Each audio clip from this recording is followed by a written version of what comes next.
Alright guys, I'm gonna be as real with you as I can right now. Things are great. Things really are great. Between me and Paul, with my family, me, Paul Madison. I want to talk about mental health. Not specific to any gender, man, female, whatever. Paul had the last 2 days off, okay? The first day, I asked him what he would like to do, and he said really a whole lot of nothing. And I get that. Working full-time all the time, you want to do nothing. I'm like, all right, I'm a stay-at-home mom. I'll do whatever I can to make your 2 days off great. I would love to spend as much time together as we can, though. So I learned a bit about his game online. Asked him some questions. He showed me some stuff. He asked me a little bit about what I like doing and how my gym workouts are going. We keep just catching up, but what I'm noticing is he's still not happy. Has nothing to do with me. Nothing to do with the fact that, he's got to go back to work in 2 days, which is today. But mental health, mostly among men, it's truly sad. I can't say on behalf of all females, I really can't, because there are hateful women out there. I am a stay-at-home mom all the time, all right? I don't get a break. My kid goes to school. That doesn't mean I get a break. That means I get the time without her screeching at me or the dogs constantly needing me to actually do one of my chores.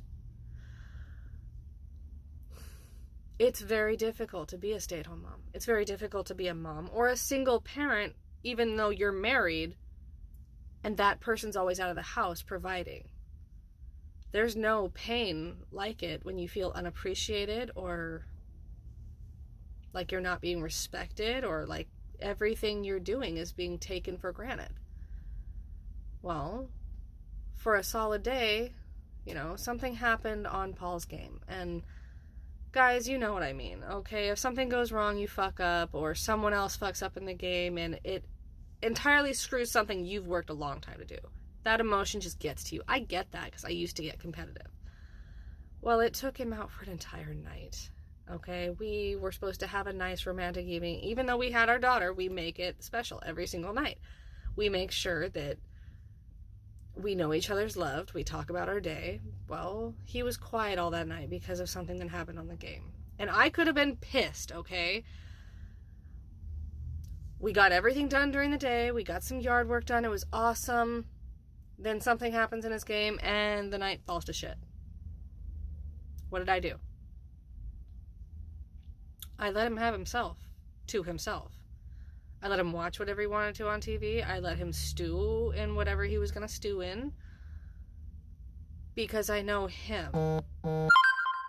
Sometimes the best mental health help is just being there. Being an ear or a shoulder. You don't have to try and fix the problem, guys. These men need to be heard. They need to feel desired. They need to feel like you really are the best friend that they chose to marry because you let them believe you were this person. Just because you're overwhelmed does not mean you don't have a job to do as your spouse's partner. You suck it the fuck up and you help, because the next time they're at an all-time high and you're on the fucking ground, that's their job then to help pick you up. So yesterday, on his last day off, he said he wanted to do really nothing.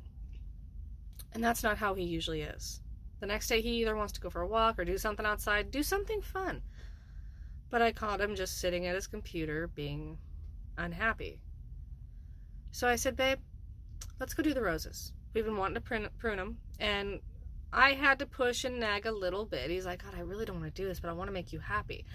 I said, well, baby, honestly here. And it wasn't a test. I said, if you really don't want to do it, don't do it. I can always Google how to prune roses because he knows how. He worked at a garden. I can do this, I can do that. But he wanted to make me happy. He knew I was struggling too. So he nutted the fuck up.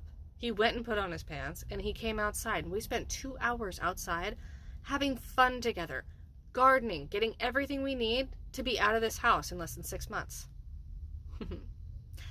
anyway, you need to learn how to be there for your partner. If you have a partner, because there is no excuse anymore, guys. Stop the toxicity in a relationship. Just because someone's overwhelmed and they say that they don't want to talk, or that they, don't need any of your help, sometimes that's when they are literally screaming in their head for help most.